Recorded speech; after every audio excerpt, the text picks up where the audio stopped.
السلام علیکم ورحمۃ اللہ وبرکاتہ۔ بسم اللہ الرحمن الرحیم۔ ہم نے پچھلی آیات میں سورہ نبا کی 36 تک آیات پڑھ لی تھی، جس میں ہم لوگوں نے جنت کے بارے میں بات کر رہے تھے کہ متقین کو جو جنت میں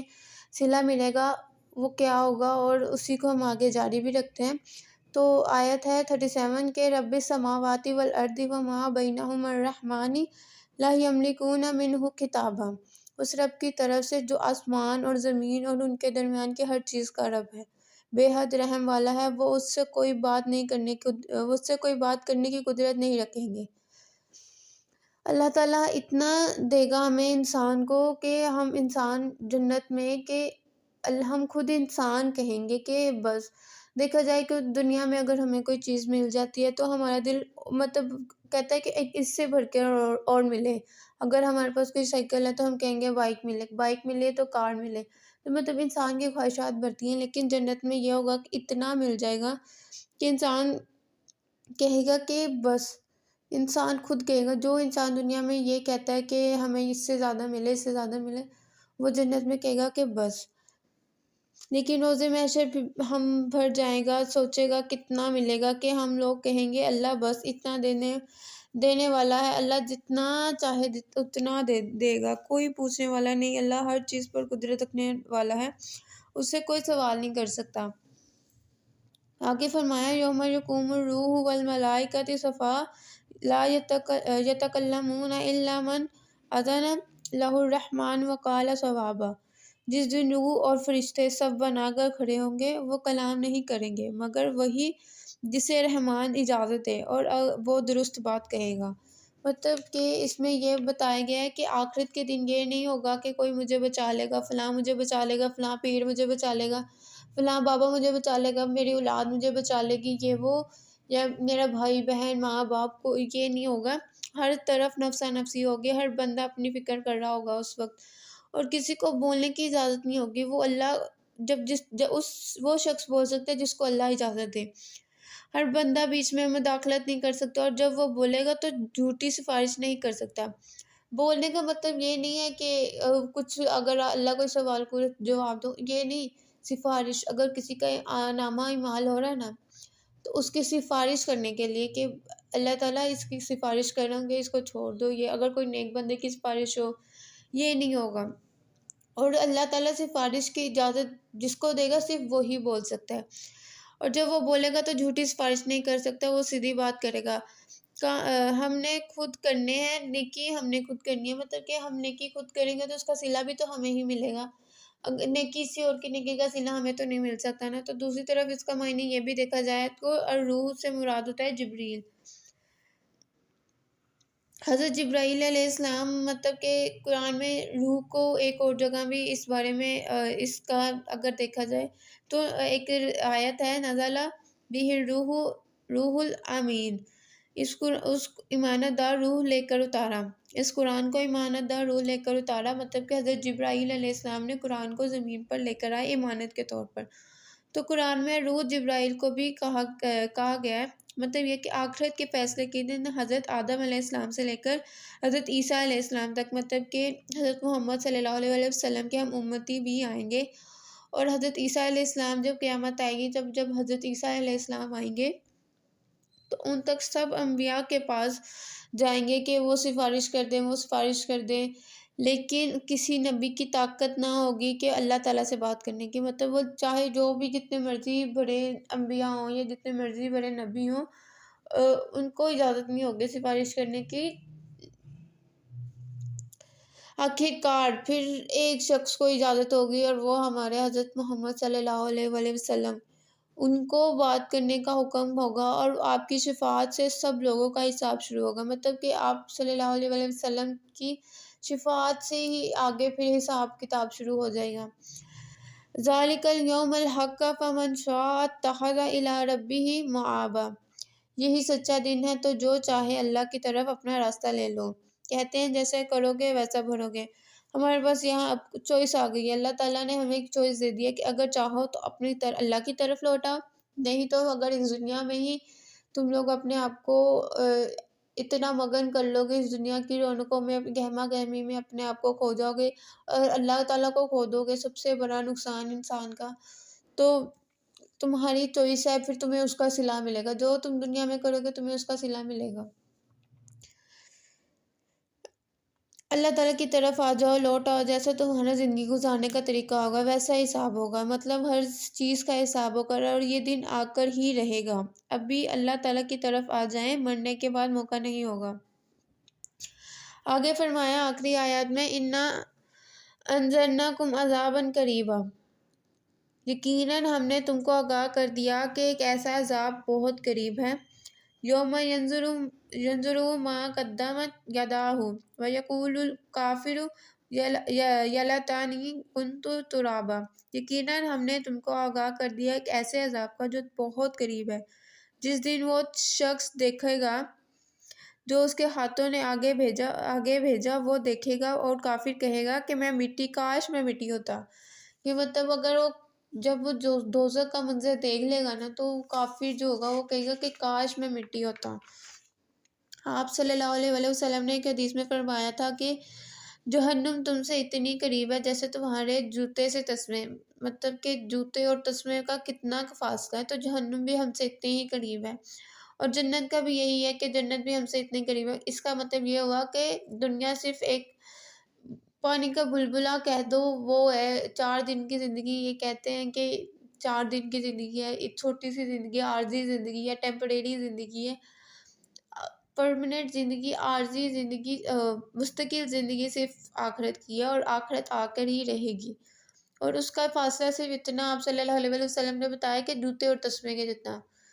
تو جس دن مریں گے اس دن ہی سمجھ لیں کہ اب وقت ختم ہو جائے گا، اب آپ کا اب جو کر لیا وہ جنت جہنم میں لے کر جائے گا، مطلب کہ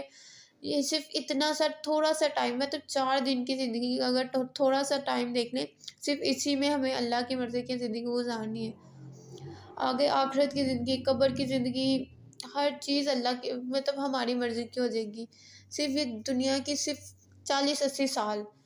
80 سال میکسیمم، یا 100 سال، 120 سال، اس سے زیادہ نہیں ہوتا ہے۔ ہیومن اسپین آلموسٹ 125 ایئرز ہی ہوتا ہے، لیکن مطلب صرف 125 سال، اور آخرت کی زندگی کتنی لمبی، اس کا ایک دن 80 سال کے برابر ہوگا، اس کا ایک سال اتنے عقب کے برابر ہوگا۔ تو بندہ یہ سوچتے کہ صرف 125 سال اور وہ ایک دن، اگر ہم لوگ اسی طرح اگر یہ سوچ کے چلیں کہ آخرت نے آنا ہی ہے، ہم لوگ کا ایسا ایمان ہو گیا کہ ہم سوچتے ہی نہیں کہ آخرت بھی آئے گی، ہمارا ایمان ہی مکمل نہیں ہے۔ ہم لوگ صرف سوچتے ہیں اللہ ہے، اللہ دیکھ رہا ہے، بس کیا حال ہی ہے، لیکن یہ نہیں سوچتے کہ ہم صحیح کر رہے ہیں، ہمارا اس کا آگے صلہ اچھا ملے گا کہ نہیں، بس ہم نے کر لیا تو کر لیا۔ تو بس اگر ہم لوگ مطلب کہ یہ سوچ لیں کہ ابھی ہم کوئی گناہ کر رہے ہیں اور 2 سیکنڈ نہیں لگتے موت آنے میں انسان کو، تو سوچ لیں کہ اتنا بڑا گناہ کر کے ہم لوگ کو اگلے سیکنڈ میں موت آ جائے تو ہمارے پاس تو نیکی کرنے کا ٹائم بھی نہیں رہے گا، قبر میں ہم کیا ہی نیکی کریں گے، تب تو ہم خود محتاج ہوں گے کسی کے، کوئی ہمارے لیے پڑھ لے، کوئی ایسا ہو کہ ہم پہ سورہ فاتحہ پڑھ لے تو ان کو تھوڑا قبر کے عذاب میں تھوڑا سا ان کو سکون آ جائے۔ تو انسان خود ہی اندازہ لگا لے کہ قبر میں جا کر کیا ہوگا، نہ کوئی یہ موقع ملے گا اچھا کام کرنے کا، نہ زندگی نیکی کرنے کا، جب وقت ملا زندگی میں تو ہم غلط کاموں میں آگے ہیں، نیکیاں تو پتہ نہیں کدھر ہیں۔ عذاب پن قریبا، مطلب کہ انسان کی موت سے عذاب شروع ہو جاتا ہے، جب مطلب کہ انسان کی روح سے بھی کہہ دیں کہ انسان کو جب موت آ بھی رہی ہوتی ہے نا تب بھی وہ تکلیف میں ہی ہوتا ہے، تب بھی وہ کوئی نیکی نہیں کر سکتا، جب اس کو موت آ رہی ہے، جب اس کے جسم سے جب روح کو کھینچا جاتا ہے تو تب سے ہی اس کا عذاب شروع ہو جاتا ہے، اگر اس نے نیکی کی ہوگی تو بے شک اس کے لیے موت آسان ہے، لیکن اگر اس نے وہی غلط کام کیا ہوں گے تو اس کی موت ہی اس کو اتنا دردناک ہوگی کہ انسان کا وہیں سے ہی حساب کتاب، مطلب وہیں سے انسان کی لو لیول انسان کا شروع ہو جائے گا۔ جب روح نکلتی ہے پھر قبر میں جاتا ہے پھر بندہ، اور پھر قیامت میں، مطلب کہ یہ اتنا لمبا سفر، اور صرف یہ 125 سال، اس میں بھی اگر ہم دیکھیں تو ہم لوگ ایک چیز پہ میں مطلب کہ کرنا چاہوں گی کہ ہمارے یہاں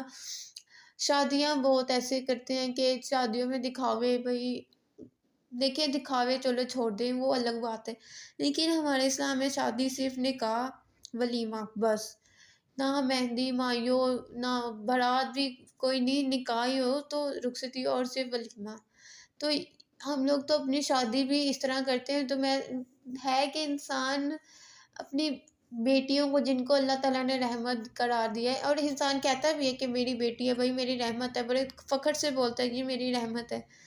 وہی آپ اپنی رحمت کو ایسے کیسے بھیج سکتے ہو؟ اور اللہ تعالیٰ نے تو قرآن میں یہ بھی کہہ دیا کہ جہیز لعنت ہے، تو کہنا غلط تو نہیں ہوگا، دیکھیے برا بھی کہہ دیا جائے اس کو کہ ہم اپنی بیٹیوں کو لعنت دے کر بھیجتے ہیں، نعوذ باللہ استغفر اللہ۔ پر دیکھ لیں ہمارا خود کا معاشرہ، تو ہم لوگ اپنے ساتھ ہوتے ہیں اپنے بچوں کے، جن کو خود پیدا کیا ہوتا ہے، بڑا کیا ہوتا ہے، ساری زندگی کی محنت آپ اس کی شادی پہ، اور سب سے اچھی شادی قرآن پاک میں یہ کہا گیا کہ سب سے اچھی شادی اور سب سے عظیم شادی وہ ہے جس میں خرچ کم ہو۔ کیا فائدہ اتنے پیسے خرچ کر کے پہلے ان کو کھلانا، انہوں نے آنا ہے کھانا، شادیوں والے نے کھانا کھانا اور چلے جانا، کیا فائدہ؟ آپ ساری زندگی قرض اتارتے رہیں گے، ساری زندگی آپ پہلے ان کو بڑا کریں، پھر ان کی شادی کا قرض اتاریں، پھر اپنی جب باری اپنے آپ پہ کچھ محتاجی کا ٹائم آئے تو تب آپ لوگوں کے پاس شاید اتنا کچھ وقت بھی نہ ہو۔ تو انسان کو اس چیزوں پہ بھی سوچنا چاہیے کہ کیا ہے یہ کچھ نہیں ہے، یہ زندگی میں یہ دنیا میں کچھ بھی نہیں ہے، اصل زندگی آخرت کی ہی ہے۔ ہمیں تھوڑا سا اللہ تعالیٰ ہدایت دے، ہمیں قیامت کا انتظار کرنے کی ضرورت نہیں ہے، ویسے یہ صحیح بات ہے کہ ہمیں ضرورت نہیں ہے قیامت کے انتظار کی، قیامت تو یوں قریب ہے ہمارے،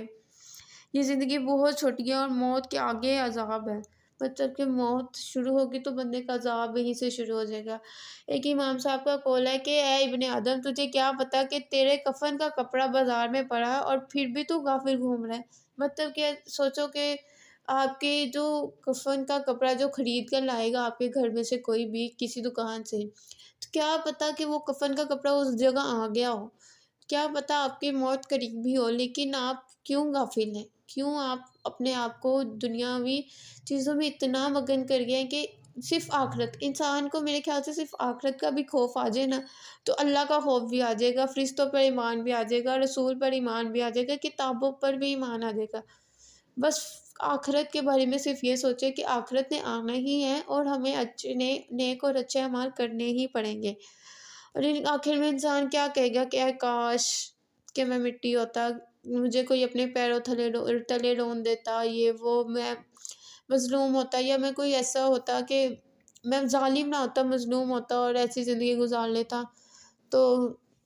پھر کیا فائدہ ایسے کاش کا یا ایسے کچھ کا جب ساری زندگی اللہ کو ناراض کر کے۔ ایک میں نے بہت مشہور مطلب کہ سنا تھا کہ انسان ایسا ہے کہ اپنی خوشی کے موقع پہ نا اللہ تعالیٰ اس کو خوشی دیتا ہے نا اسی میں اللہ کو ناراض کر دیتا ہے، اور غم کے موقع پہ کیسے اللہ کے سامنے اللہ جی آپ نے میرے ساتھ ایسا کیوں کر دیا، یہ ہو گیا فلاں ہو گیا، اللہ تعالیٰ سے گلے شکوے شروع ہو جاتے ہیں، اور خوشی کے موقع پر شادیوں کے موقع پر جی ہم لوگ اللہ تعالیٰ کو ناراض کر رہے ہوتے ہیں، شادی کتنی بڑی خوشی کا موقع ہے لیکن ہم لوگ کیا کرتے ہیں اللہ تعالیٰ کو ناراض کر دیتے ہیں۔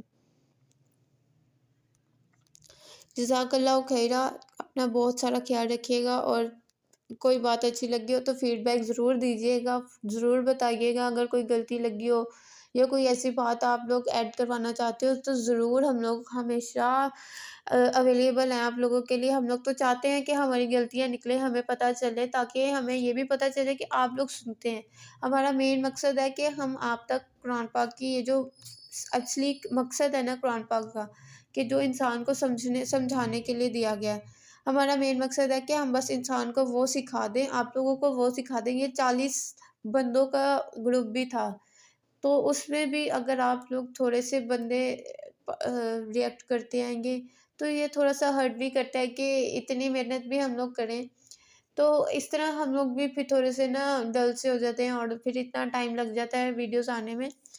تو اگر کچھ اچھا لگے تو لائک کر دی کیجیے، سبسکرائب کیجیے گا اور شیئر بھی ضرور کیجیے گا۔ جزاک اللہ خیر۔